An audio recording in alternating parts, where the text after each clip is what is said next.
Come on. Just one time. We want to start the show and have good hockey to talk about. But no, we can't have nice things. I don't even listen. Welcome to Snow Goalie, the Only Flyers podcast. You get it. Bundy's here. Ant's here. I'm here. The Flyers once again make headlines, but for all the wrong reasons. Guys, we have to get into it. Great Morgan Frost goal last night. Flyers won against the Ducks, who are horrific. And yet, that is not the story of the day. In fact, some of the initiatives that were worked on at last night's game, pre-game and post-game, have also been lost because the Flyers somehow ended up in a situation where one of their players made a decision. The team clearly did not agree with it. And now the Flyers are, front page international news, Fox News and CNN, and we saw it up with TSN, and it's everywhere now. We're going to get into all of it today. Ivan Provorov, the Pride Night thing. We will get into some hockey stuff a little bit later. So if you're listening for our insight on how the Flyers are doing, we'll get there. We have to lead with this. So let me throw it first to a guy who's down there covering the game last night, who was in the locker room and who actually got some video that we're going to go to here in a minute or so. And that's Anthony Sanfilippo. Find him on Twitter at AntSanPhilly. Hey, boys. Yeah, I was not I knew my night was going to be long when I got a text right before, it was about a half hour before the game, 40 minutes before the game, that Provorov was not going to be participating in warmups. I was not told initially why, but my thought, I was still in the car. I was late getting down there last night. I was still in the car. And my thought was, oh, did he get hurt? I mean, this guy's never hurt, right? I got to go figure out what the hell happened. And then all of a sudden, I get a text from Bundy, who's guessing as to the reason why that he's not going to be there. And it turned out that Bundy was spot on correct. And the reason that Bundy's spot on correct is not because he's brilliant, right? Not because he's a real bright guy. No, Jesus, I thought I was. Hold on. I'm going to tell you why. The reason is because the issue that came up last night with Ivan Provorov not wanting to participate in pregame warmups because he did not want to wear the Flyers Pride jersey is something that we knew about him for a long time. Mm-hmm. This isn't something that just came up last night. So it was what you would call it an informed opinion or an educated guy. I know I just said you're not a smart guy, but it's an educated guess by Bundy, and it was spot on. And I couldn't believe it when I was told that was the reason. I was like, I cannot believe that this guy is going to drop a frigging hand grenade into the middle of this night for this organization. And he went ahead and he did it. And it turned into a night where that's all anybody wanted to talk about.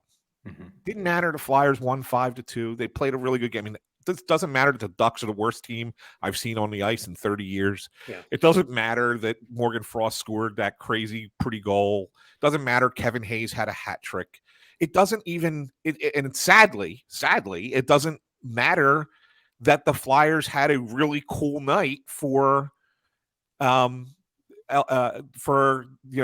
Night at the game that involved Scott Lawton and JVR and a lot of members of the LGBTQ plus community. That stuff it was on the back burner because all that mattered was Ivan Provorov making a religious stance, which he has the right to do, but really selfishly did it. Yeah. Because he screwed over himself, obviously, in the sense that he's going to get a lot of negative feedback for a long, long time. But he screws over his teammates, his coaches, and his entire organization. And in some ways, I feel like, and I don't want to insert us into the story because we're not part of the story, but fuck, man, now we got to go and work and write about this and do stories about this. When this shouldn't be something we're writing about. We're sports writers. We're writing about sports. Worry about fun entertainment. Like who the hell wants to dive into issues? We watch sports and go do sports because we want to get away from that bullshit, right? Who wants to be involved with that? And now I got to do that too. So yeah, so I was pissed. On a selfish level, I was pissed.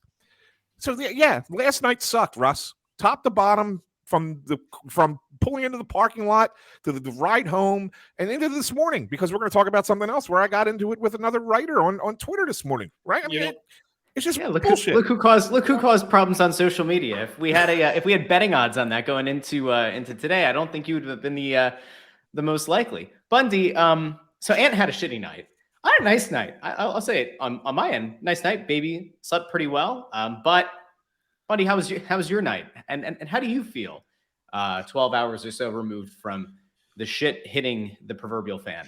It's really funny, in terms of what wisdom brings to you in life and stuff. I work in an industry now.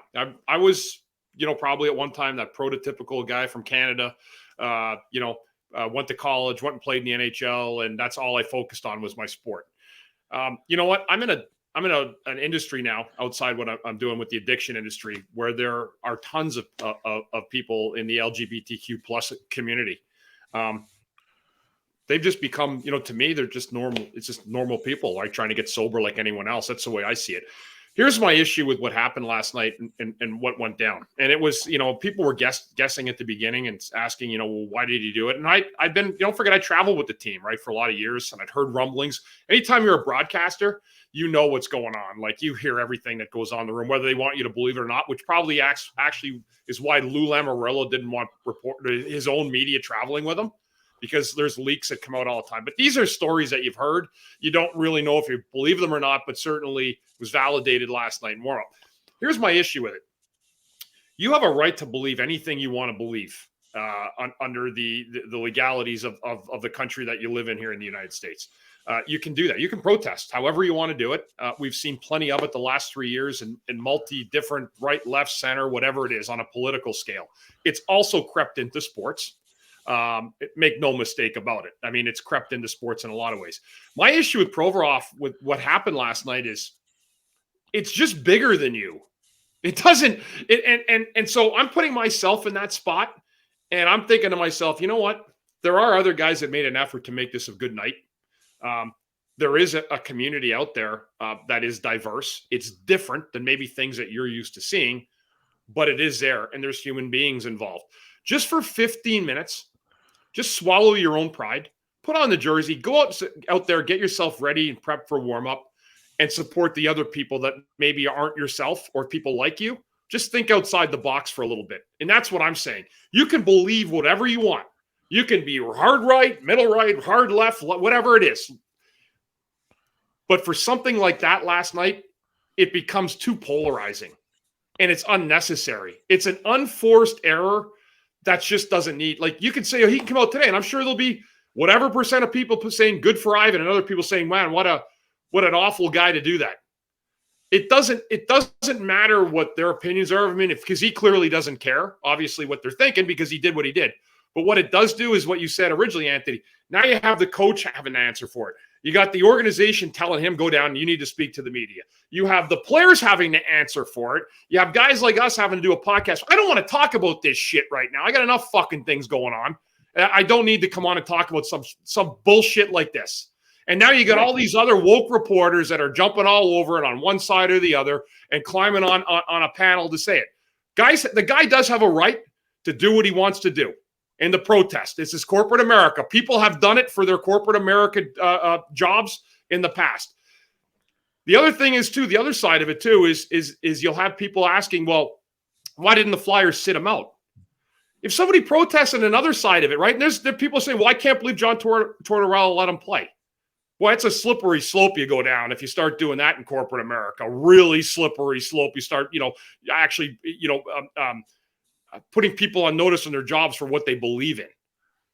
It's not for me. I would have put the jersey on. I would have put the tape on. I would have went out there and warmed up for 15 minutes, and I would have gotten myself ready to play. Sometimes things are just bigger than you are, and you have to sense that moment. And I'm going to tell you right now, he didn't sense it last night at all.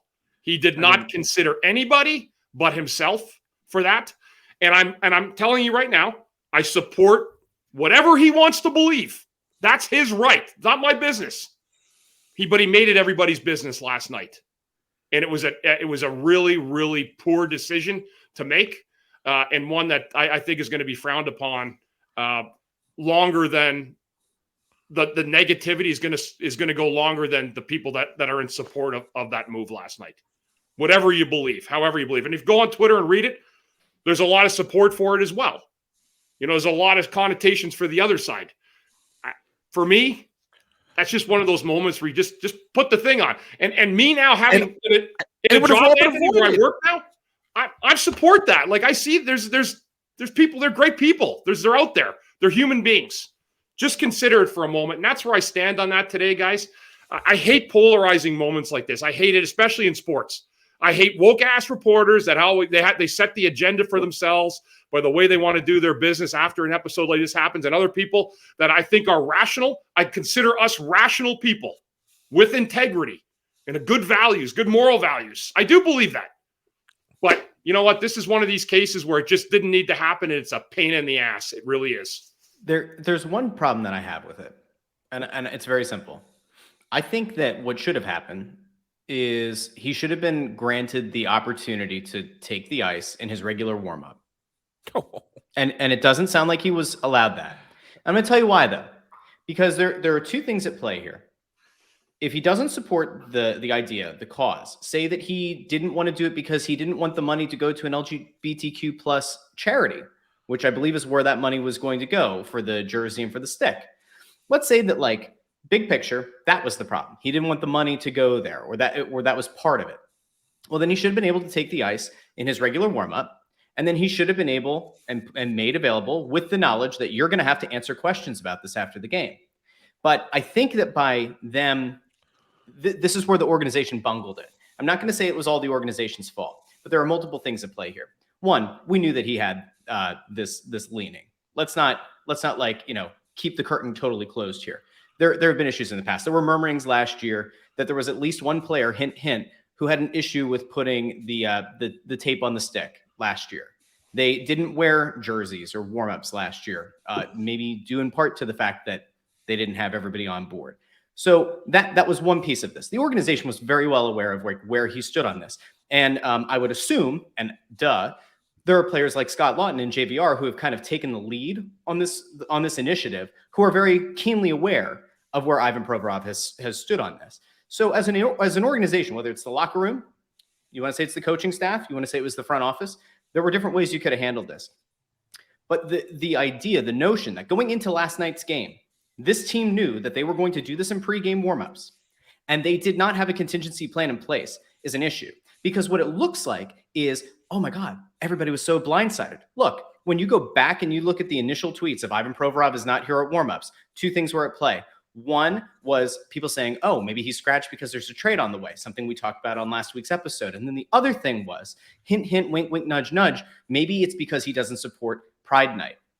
And that became the overarching, the lead reasoning for why he didn't take the ice for warmups. But what it looked like is if he had blindsided the team, they had no idea that he wasn't going to take the ice in the Pride jersey. And it's bullshit, because everybody knew. If you've known for multiple years now where he stands, if you're part of this organization, all you had to do, you could have gone one of a few ways. You either make it up, say that he got hurt in practice, he has a lower body injury, nobody's going to question anything. No story. I'm not saying that's the right way to go. That's covering up a whole thing. You don't have to do that. But it is possible. These things happen.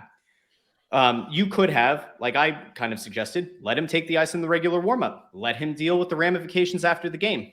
They didn't do that.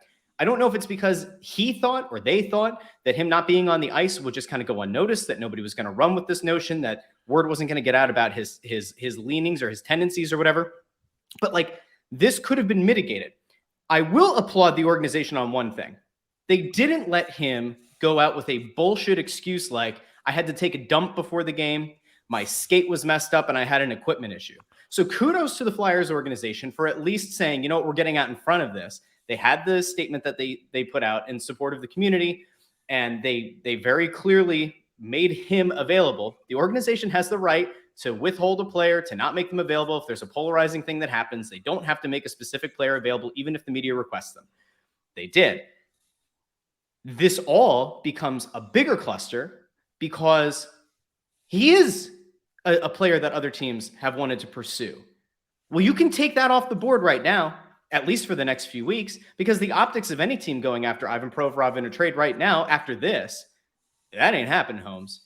And I saw the narrative going around, well, maybe Ivan Provorov did this to sabotage the Flyers to make them trade him faster. Well, that's bullshit, because if that's true, either he's an idiot, which, listen, it's entirely on the table, but either he was stupid enough to think that this would expedite his exit from this team, or he just didn't give a shit. I think the whole thing was bungled from start to finish. There were a bunch of people who could have intervened. There were a whole bunch of different ways to go about this. It all just created. It's almost as if they thought that the sin of omission was going to somehow like be overlooked rather than the sin of commission. They thought that by him just not being out there for warmups, they were going to be able to kind of cover it up. They were going to be able to paper it over with, again, whether it was him or the organization, and it was just going to go away. That ain't how it works. And let's just also say this clearly. This isn't the only team or the only locker room. Word gets around how players feel about certain things. I'm sure that there were like people from around the league who were aware of how Ivan Provorov kind of felt about this thing. So it's just a mess. It's a total mess. Shouldn't have happened. And, to the point that you guys made earlier, Scott Lawton and JVR, they're out there like trying to work with the community. They were meeting with, 50 kids, 50 members of the LGBTQ plus community after the game, like the works. And all of that, whether you agree with it or not, by the way, all of that is good work that they believe in. And it's all just kind of wasted away. I mean, not for those 50 people, maybe not for the people who are filling the arena, but it's all an afterthought. It's all a footnote. I didn't even know Hayes had a hat trick. I had no idea Hayes had a hat trick. I swear to God. He said it today. I'm like, oh, wow, he finished it off. But I only saw it at 4-2. I didn't see the fifth goal because it was like, whatever. But good for him. Got lost in the shuffle. Yeah. But and Russ, I know we're going to try and transition this to the video. I feel bad for Lawton because of how much time and effort he puts in. And we had Cindy Stutman on this show about a month ago, right? When she came on, and she talked about all of the Flyers charities initiatives, and we asked her. He said, we know all the players have their own little initiative that they're taking part in, but who's the one guy or couple guys who really stand out? Who do a lot for the community? And she said, hands down, it's Scott Lawton. He will do anything that we ask of him. And we know that Pride Night has always been something that he said many times has been something that's near and dear to his heart for, reasons that he's mostly kept personal. But anyway, it's been a thing for him for several years. I mean, he's kind of been like the Flyers representative for the last few years, public facing, but I think, even behind the scenes, he's deeply involved in this. And after the game, the media requested him, and it's like, he doesn't want to come out and talk about this. He doesn't want to come out and deal with this because he had such a great night. And I'm glad that he addressed that and you're going to see the video. It's like 3 minutes or something, like 3.5 minutes. I'm glad he addressed that because he really made an effort to let people know that this thing that happened by his teammate did not deter the good night that he had. And I thought that it was the best way for Scott Lawton to answer it. He could have come out and he could have ripped his teammate, and that would have been divisive. He could have come out and just gave us a bunch of no comment answers, and that would have sucked too. Mm-hmm. And this is the reason he's the one guy who wears a letter on this team and is probably going to be the captain next year. And it's because he knew the best way to handle this. He knew to try and highlight the positive, stay away from the negative, but yet at the same time, let everyone know that there are conversations that are happening in the locker room about this. So Russ, if you want to play that video, I think it's a really, really telling video. And watch his body language. Listen to him breathing before he answers. You can tell that there's a lot of frustration there, and yet he handles himself about as well as he possibly could. All right, here we go. Let's throw it to this video from Anthony Sanfilippo in the Flyers locker room after the game. Tough situation. You and JVR kind of head this whole thing up, and then Ivan Provorov doesn't participate. Do you have any comment on why and how you feel about that? Well, you know what? I know Provi spoke. I know Torts did. Me and JVR just got back from a room with about 50 people from the community. It was a great night. Amazing initiative and something that's been close to me for a long time. I know Reamer too, so I'm going to leave it at that. To be honest, I think it's a great night that brings a lot of awareness and everything like that. So I know they spoke on it, and I'll leave it at that. I guess this obviously is an initiative, as you said, that means a lot to you. And you've talked about how conversations are necessary in locker rooms about these sorts of things and awareness and advocacy. Is it tough to have those conversations when you have someone who is willing to do what he did to them? I think we've had those conversations, and I think they're ongoing. And you know what? I think it's come a long way throughout the years since I've been here, since they started You Can Play, everything like that. And it's been great. So we had a great night tonight. It was awesome seeing all those people, having everything out there and seeing the signs in warm up. It's cool to see these kids. I think the article came out today that Adam wrote, but about Trin. She started skating, going on the ice, and looking forward to going on the ice. So I think that's what you touch on and see how many people you can affect through this. So it's awesome. Is it disappointing that kind of we're talking about this rather than the night as a whole? Honestly, I had an awesome night. We had a big win. It was a great time, and I'll leave it at that. It was a really, really awesome night, and it brought a ton of awareness to Pride and to let people know that they're welcome in this game, because they are. As both the leader of the locker room and the ambassador, how do you approach it when you aren't able to make a unified front or stand together? You have one person who isn't welcoming your message? Yeah, like it's tough because he's already touched on why he chose that, and you know what, I'm sure conversations will happen down the road, and that's it. I don't hold anything against anyone. I mean, it's nothing like that. I'll touch on it again. It was an awesome night, and I'm very happy we got a win on a night like this, where a lot of people can put a lot of people's smiles on their face. Scott, you've done a lot of work to make the sport more inclusive. The organization has done a lot of work to make the sport more inclusive. How concerning is it that there's someone on the roster who says that his beliefs don't align with that? Yeah, I don't think it's concerning. I think it's those conversations will still happen, and everything along with that, and I'll leave it at that.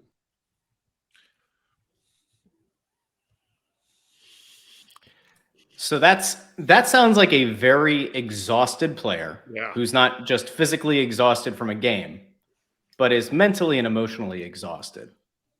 And one who clearly sounds like there's disappointment, and there's also probably some inherent frustration that the work again was overshadowed, and this is what comes out of the night. Well, I'm gonna the story. I'm gonna throw something else in here now. Okay, and at this point, it's like, I don't give a shit, right? At this point, so and then but then I want Bundy to kind of talk about it, because I'm sure Bundy's in his career had experienced similar locker room situations. So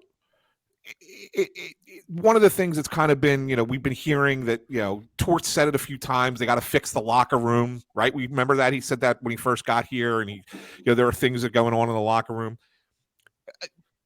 Look, Provorov is not really aligned with his teammates on a lot of things. He's kind of a guy that is a little bit of a lone wolf. Doesn't really, he's not one of the guys, not one of the boys so much.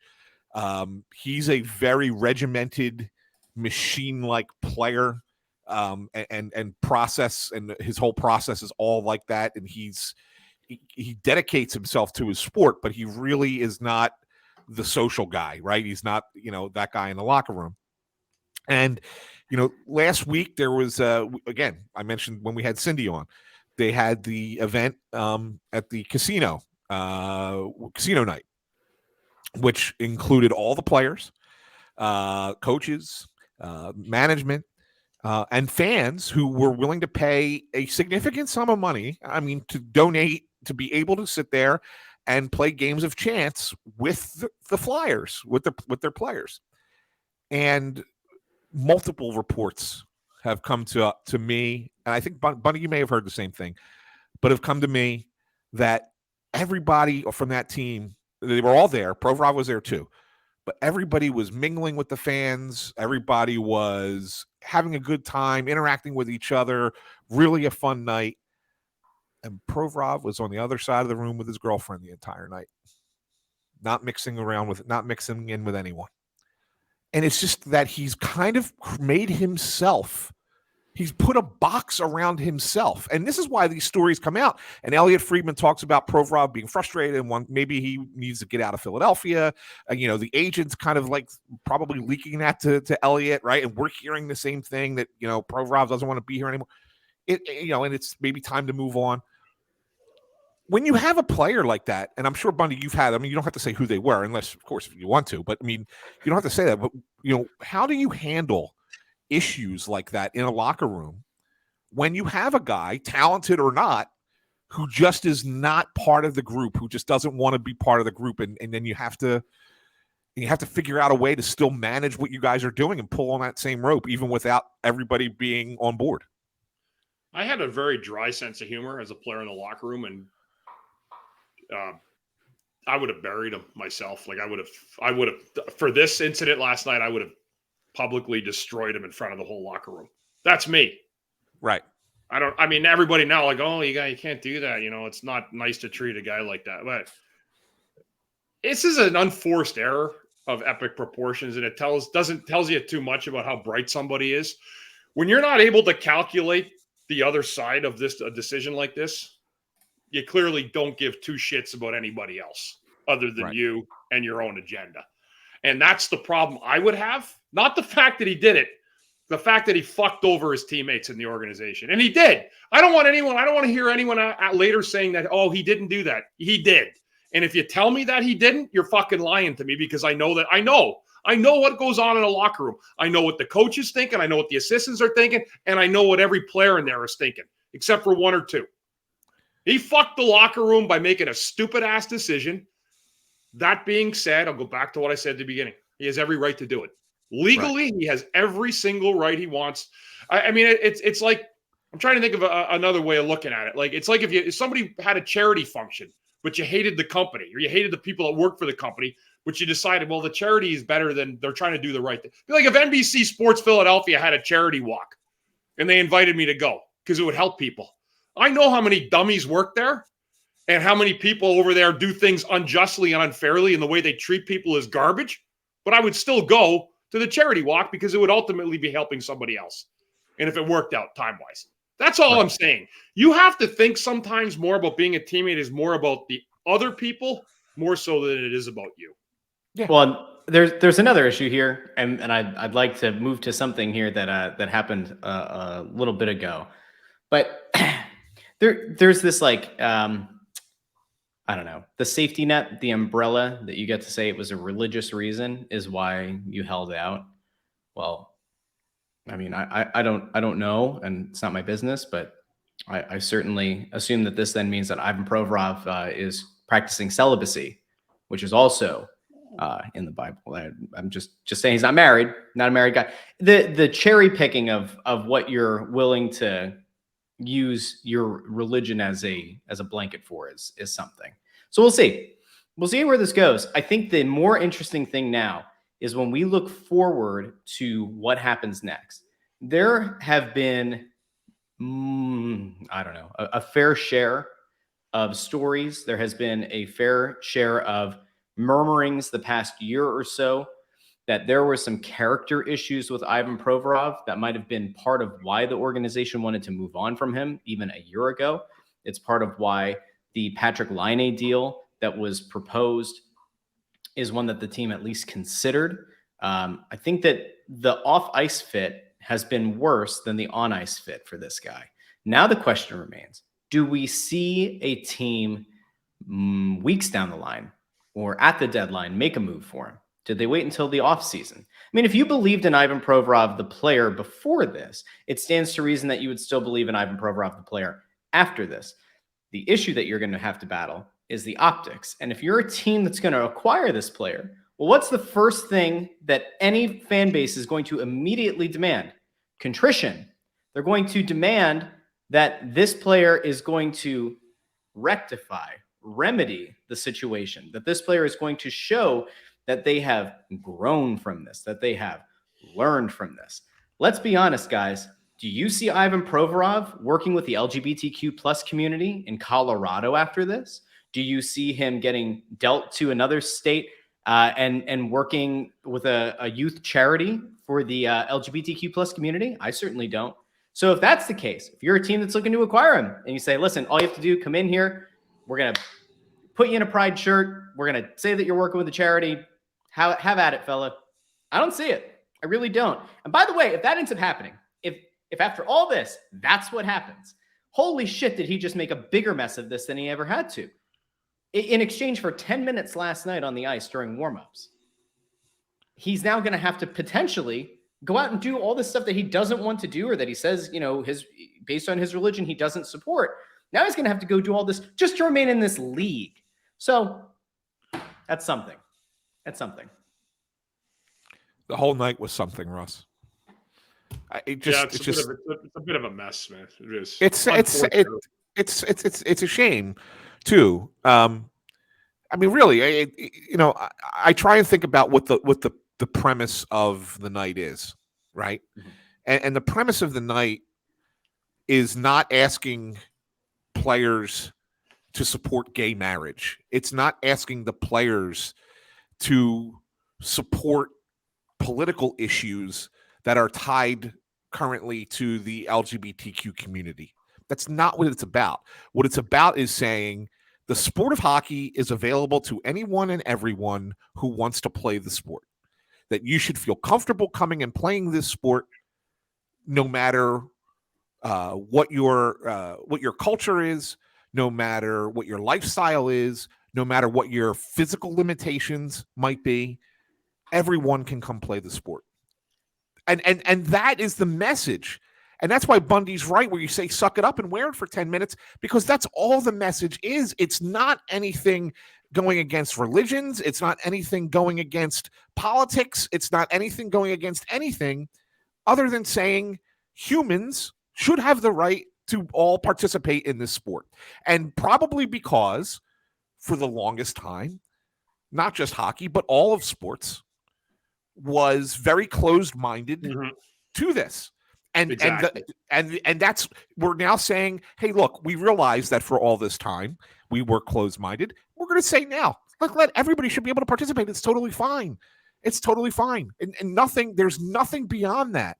That's really the message that gets lost. And it's a real shame that that's the message that gets lost. And I want to say one final thing about it. And this is directly to Ivan Provorov, who probably will never listen to this podcast. But if somebody were to, maybe his agent will hear it and say, did you hear this, Ivan? I want to say this to him. I guarantee that at some point in his career, whether it's happened already, it probably has. But even if it hasn't, it will happen at some point. Ivan Provorov has played hockey either against or with someone who is in the LGBT plus community, but maybe hasn't publicly stated that they are. I can almost guarantee it. And he needs to understand that. I mean, really, seriously. Yeah, no, we hear no, about it all the time after careers are over. Guys will come out and say, hey, oh yes, I'm gay. I feel that I could say it now. I couldn't say it then. I guarantee you that there are players like that in the sport and in all sports. I mean, who cares? Who's the guy that came out 2 years ago, the NFL player, like, hey, everybody, I just want to let everyone know I'm gay. And then he went and played the NFL. Local guy. He played at Penn State. Nassib, defensive lineman. Like, I love that. Like, it's like, hey, you know what? So what's the big deal? And you know what's funny? Because he puts you on the hot seat, and you're thinking to yourself, you'll find out who you are when you hear that. Because I looked, I'm like, good for you, dude. Go get him. Yeah. Like, whatever. Yeah. Nobody cares. Exactly. Think of how far we've come from Michael Sam. Right. Where it was like, oh my God, there's a gay athlete. Holy shit. He got drafted. Yeah. Give me a fucking break.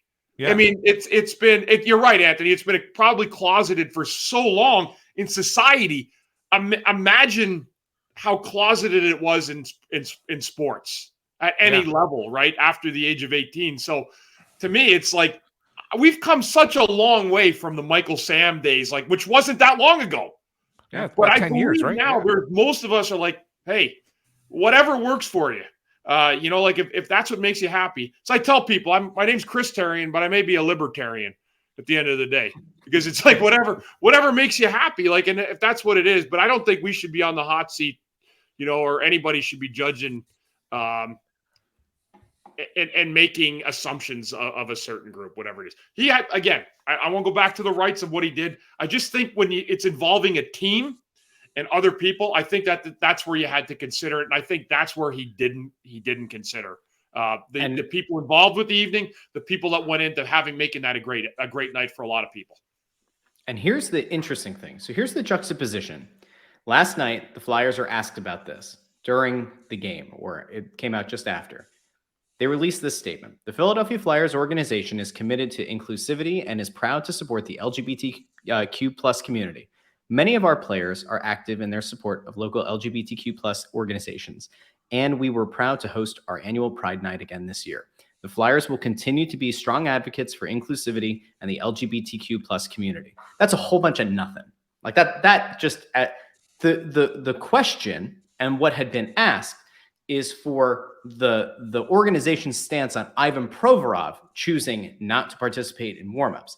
That's just a whole bunch of words that mean little to nothing. Like, it's great, cool. It's like a little mission. But Russ, it's a what you're missing. What? No, but what you miss there is two things. One, they can't really make a statement about him because, like Bundy said, he has a right to do this. So they can't make a statement supporting him because that's bad. That's bad. And they can't make a statement going against him because that's bad too. I mean, really, they're in a which I would otherwise agree with, were it not for the statement released by the NHL this morning, which also said the same thing. Same thing. Hold on. Hockey is for Everyone is the umbrella initiative under which the league encourages clubs to celebrate the diversity that exists in their respective markets and to work to achieve more welcoming and inclusive environments for all fans.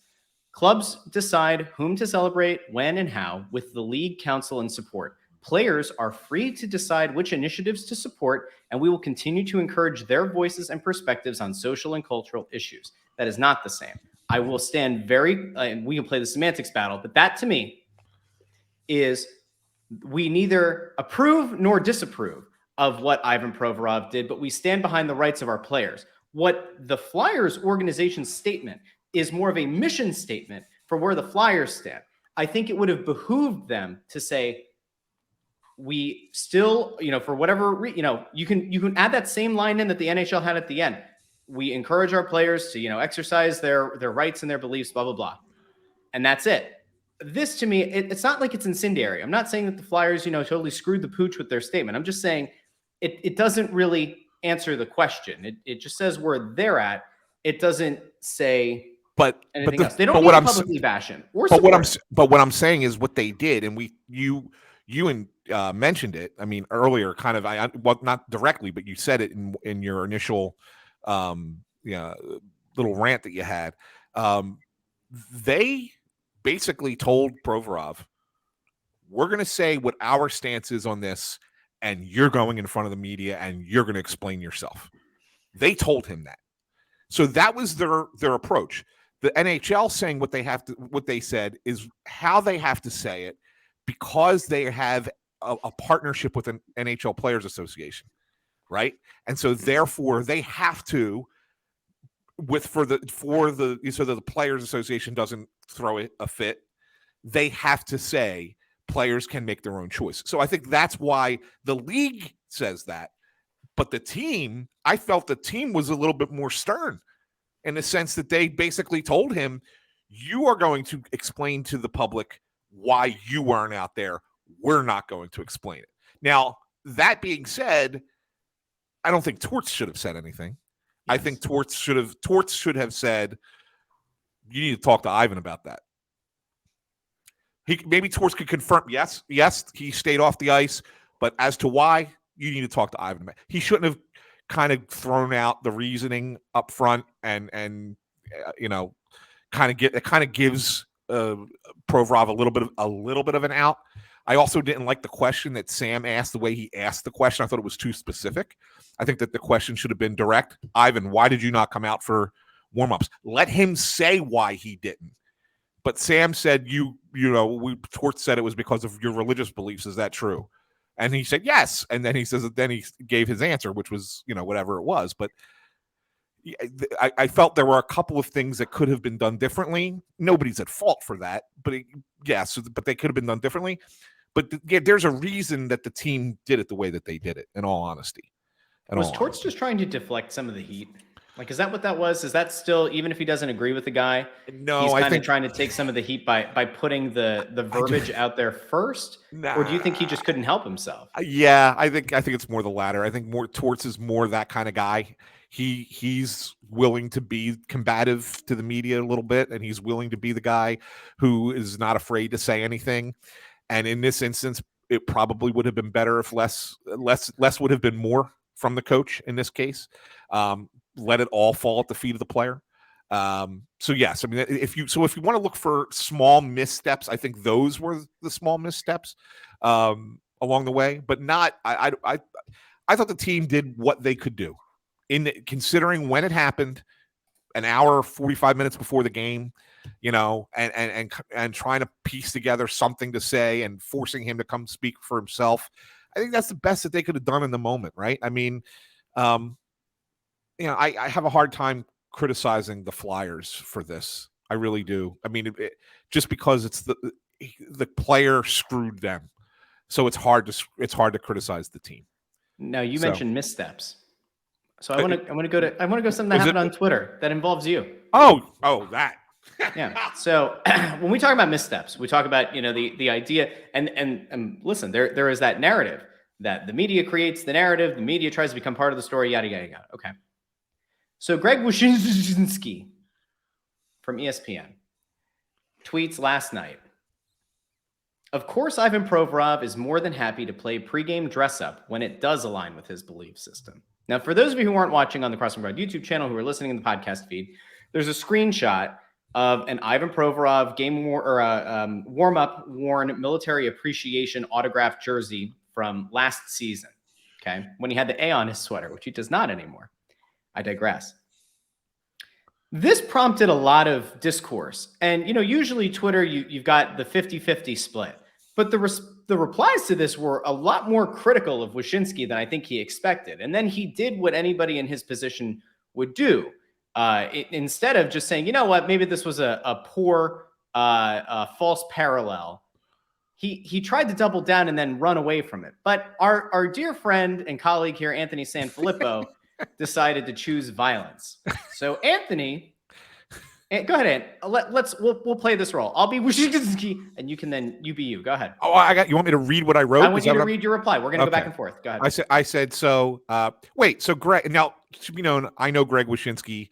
He's around my age. We've kind of grown up in hockey together, right? Okay. So I said, wait, so Greg, What are you suggesting here? Support of the U.S. military is a bad thing? All military supporters are homophobic? I'm happy to let you explain further, because I would hope that my initial reaction is wrong and that this isn't just you sending out a bat signal of sorts.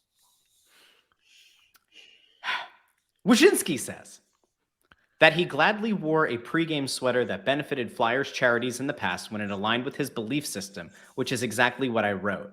But I appreciate you attaching a bunch of your own nonsense to my tweet, because I simply haven't received enough hate mail. By the way, the replies to that, you'll notice there are 67 of them. If you expand that tweet, it's mostly people saying you deserve every bit of hate mail you get because it was a bullshit premise. But anyway, I digress. We go back to Anthony for his continued reading of his tweets. And I will, but before I continue reading it, I just want to say that Greg, if he would just choose to use less words, he'd be in a much better spot. Pre-game dress up, for example. I mean, that's incendiary in and of itself. But then he uses the word gladly wore a pre-game sweater. That's editorializing. No one knows if he gladly wore it, right? But my response to that was, it's not nonsense. It's me asking for clarification. I mean, if your reasoning is what you say, you could have chosen his stand up to cancer jersey to make the same case. But instead you went with the military one. Why? Because you knew it would be a far more incendiary tweet. No, it's because someone texted me the image to underscore the point that I made, that Provorov had participated in pregame charity gimmicks before when he agreed with them. I like you, man, but you're straight up writing fiction here. Can I just say really quickly, in all of this, he has now called the Military Appreciation Night thing dress up, and he's now referred to it as a gimmick. So first of all, on behalf of anybody who's ever had somebody serve in the military, fuck you, Wyshynski. It's a horrible thing to say. What the hell's wrong with you? You're like you're so busy trying to like fire off right now. Like Bundy, because it needs to I don't even know who this fucking guy is. We're talking about him for 5 minutes. I got work to do and shit.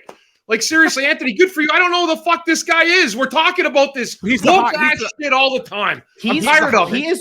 He's the national hockey writer for ESPN. Oh, fuck. Well, think about how bad this is. Yeah, well, I'm saying, like, that's why this is so especially bad. So people can follow up with this on Twitter as much as they want. But it's nonsense. Like, then he deflects and tries to run away, saying that Twitter isn't journalism, yada, yada, yada. If you can't take the heat, then stay out of the kitchen. If you can't take the heat of somebody saying your premise and your tweet that you thought was going to get a ton of likes and a ton of support ended up being bullshit, either walk it back or stand firmly on it, but don't try to run away from it. And Anthony, like that was a nice job by you. But Bundy, the reason that it's a big deal is because it's not like he's just some guy with 500 followers who, submits a freelance blog post, once every 3 months. Like this is supposedly, right, a leading voice of the A package holder for the NHL's TV rights, right? Like that's, I mean, imagine if Schefter, right? If Schefter did this, right? They're not the same role, but just imagine Schefter does something like that. Just imagine that, I don't know. I actually could see Jeff. No, I just feel like we've been talking. I mean, I guess right. It's just a lot. It's a lot of oxygen, guys. Because we could do this with every reporter if we wanted. We could. Well, probably most thinking the same thing. But I guess, Bundy, the reason I get more fired up about it is because it makes my job harder. Yeah. Right. No, I know what you're saying. Yeah. I try and do it the way it's supposed to be done, and be fair and honest at all times. Yeah. And when you have reporters who are willing to go this path, right, to fire people up on purpose, yes, because they're trying to get their agenda across, it makes what I do that much harder. People don't trust. Like if I put a sourced story out, think about how many times people question it, right? 15, 20 years ago, nobody questioned it. If I put a story out with sources like Sanfilippo's got a great scoop. Now it's like, oh, we shouldn't trust him. He's the member of the media. You know what though, Anthony and Russ? Do it any different. I agree with you, and I know the guy. Like everyone's got their own agenda with stuff like this, and it becomes it's one of these moments. Almost, it feels like reporters are just waiting for. They're like, oh my god, we finally got this big polarizing story. Like it's like it's embarrassing. Because it's embarrassing on every front. But you know how not why we're not talking about how we could avoid talking about this? And I go back to it again. Put the fucking jersey on for 15 minutes. Just put the jersey on for 15 minutes. You can still believe it. And if you still don't think you want people to know about it, your teammates still know about it. Yeah. Right? But just put the fucking jersey on and go out. We're not talking about this shit. All right, what's next? Anything? Yeah, let's move. Russ, I mean, to be fair, and I think Bundy's right at this point. Look, we spent 45 minutes talking about this topic, which is 45 minutes more than I ever wanted to talk about it. Okay? It was important that we did. It was important that we got this conversation out. It was important that we said what we said.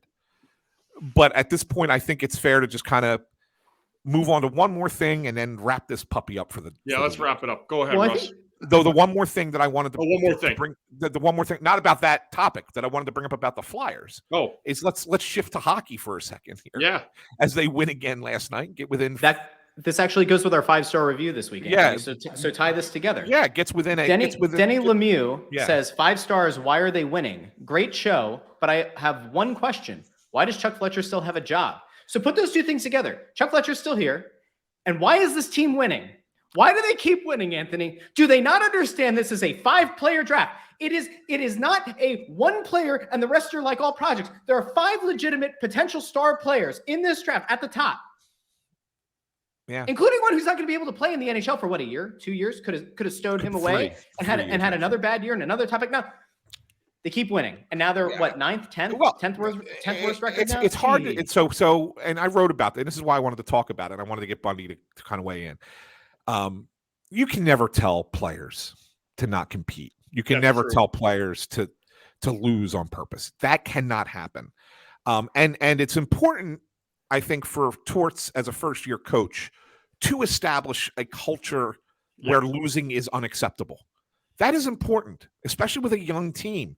You don't want them to fall into the malaise that the teams of the last 2 years fell into, where it was just like, oh, yeah, well, we're going to lose. Yeah. We're going to lose 10 in a row, 7 in a row, 6. Like, it doesn't matter. Like, they didn't give a shit last year. They were going to lose, and that was it. You don't want that, especially with a young team. He's building something for the future. So you can never ask those guys to do that. But what you can do is recognize that making a push for the playoffs does this team no good. It does it no good, because even if they make this miraculous run, which I do not think they can stay on, I do not think that they can maintain this level of consistently good play, even though they're only 5 points out of a playoff spot right now. I don't see it being sustainable. But let's just say it. Let's just say they do. Okay, the 2 problems that it creates is, one, you're not getting rid of players that you need to get rid of at the deadline to accrue assets to get better in the future. And 2, even if you get in, you're playing the frigging Boston Bruins in the first round and are going to get smacked. There is no prayer. And I don't care that Torts, with his Columbus Blue Jackets a few years ago, upset the Tampa Bay Lightning in the first round. You could say, oh, well, he could do it again. That is so rare that a team in that position can topple a team that's that good. This Flyers team cannot beat the Bruins in a 7-game series. I'm not even certain they can win 1 game. Usually in a 7-game series, you give them 1, right? You say, okay, you can get 1. This Boston team is the best team I've seen in hockey since the Detroit Dynasty. That's how good they are. Okay? It's 23 years, 22, 23 years. The best team I've seen since then. There's no way this Flyers team competes with them. So why do it? What is so you have a bullshit? Oh, we made the playoffs. Woohoo! And then you get excited for 2 days, and that's it. You're out of the playoffs in 5 days. And let me add to what you're saying, Anthony, very quick. No player will ever I wouldn't even know how to tank a game, because I'd be more worried about getting hurt in the process. Like, seriously, the only people who can tank a game would be a goalie or a guy in a basketball game with free throws. Because even if you shoot a ball, you could still try to miss and get it around the rim. It'll still go in once in a while, right? So I'm just saying, like, no one's ever taken their foot off the pedal. And I totally agree with what Torts has done here. You can't come in with a half glass full, let's kind of play hard, but we want to get that top pick. There's no way you can sell that to anybody, because there's not one guy in the locker room that gives a shit about Connor Bedard at this point in their stage of their career, or any other of the young talent coming. So you can't throw a game. You have to set a precedent of being a good coach. Listen, guys, We can go back to July and August. We talked about this. We said this is how it's going to go. Torts is going to overcoach a team that's not playoff caliber. He's going to elevate them either close to it, maybe in, maybe out, maybe a long way out, which I still think they'll be 10 plus points out at the end of the year. Maybe that's just my guess as I say it on the spot right now. But the team cannot win a Stanley Cup. And I understand the ire and the frustration of the fans are saying, geez, why couldn't we be all the way bad like Chicago or Anaheim? Anaheim, by the way, I think I said it 3 weeks ago, they're the worst fucking team I've seen since the 92-93 Ottawa Senators. They are an abomination. They shouldn't even be allowed to play in the league anymore, to be honest with you. They should call up an American League team and supplant them. They are so hideously bad that I cannot believe that's one of the problems. Like, oh, the league's so great. No, it's not. You got 32 fucking teams, and everyone's telling me they're much better players. Sorry. Watch Anaheim. Watch Chicago coming in here tomorrow night. It's a disaster. So I understand. If you're going to be bad all the way. But at the same time, with a coach like this coming in here and an attitude that he's trying to change the future, the way things are, trying to build the brand back up, you can't even talk like that. You can't whisper it. And you cannot, certainly not ever put that kind of product on the ice that looks like it's going to be a loser night after night like the Anaheim Ducks. And this is the same conversation we had time after time after time after time from last trade deadline through the offseason. And Bundy, you said this once before. We laid out the roadmap, right? We told you exactly what was going to happen, how the first 20 games of the season were going to go, how this was going to go, how that was going to go. This is the absolute worst case scenario. And we lined this shit up. And last year, guys, when we talked about it before the trade deadline, we talked about it through last season and through the offseason. We were at diametric odds, and you and I said, tear this shit down. You said, you're a few moves away. You can then, and it's funny because, you point out the anomaly of the Columbus thing. And I always say, you like to go to the anomaly of like what happened with the Blues turning things around and winning the Stanley Cup, but it still stands. And Bundy was kind of in the middle, more on my side, but we were around there. The Flyers had to pick one of two paths. And instead they ran into a brick wall because Chuck Fletcher was in self-preservation mode this offseason. And this organization chose to get the coach who raised their floor too high. And it has played out.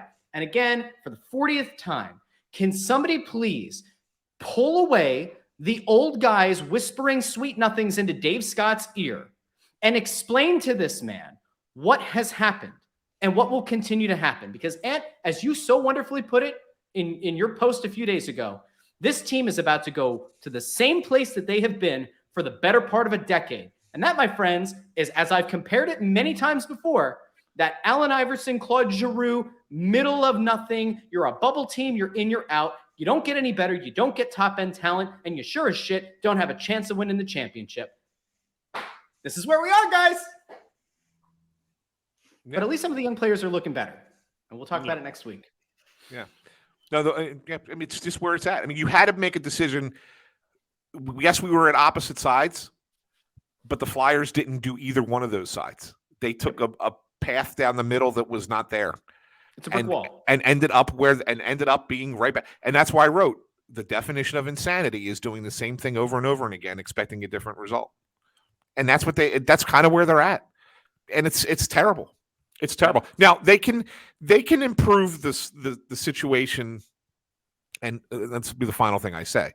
They can improve the situation if your perspective is more like Russ's and you want to try and get that higher pick and have a shot at climbing up the lottery. If they decide to part ways with 4 or 5 players that are currently in their lineup that are being productive.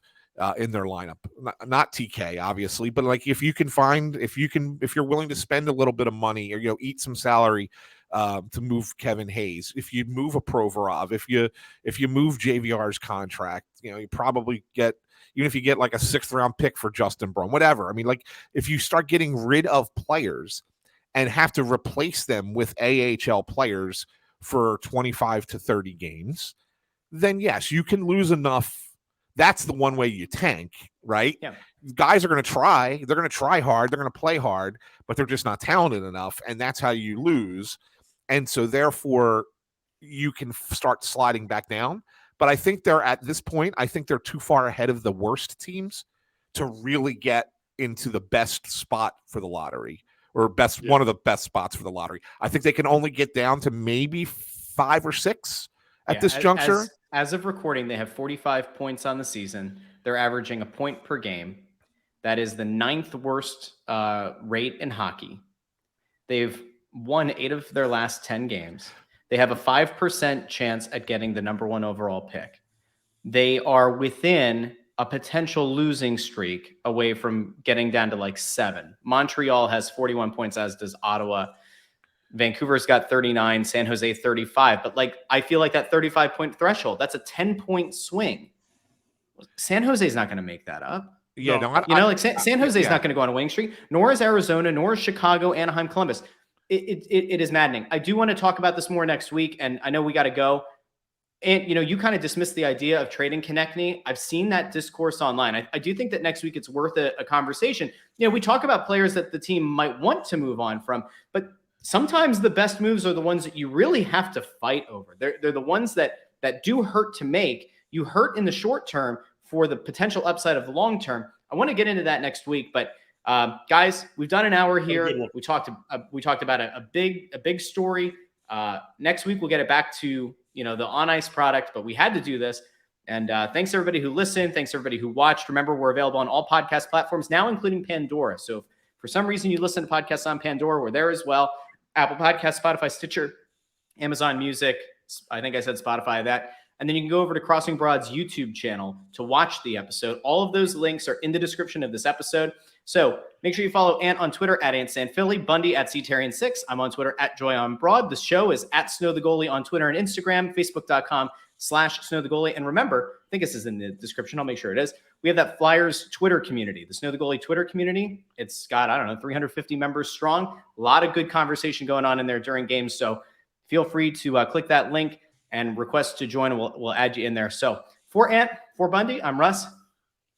Let's hope next week brings us some good Flyers conversation on the ice. Thanks for listening to Snow the Goalie.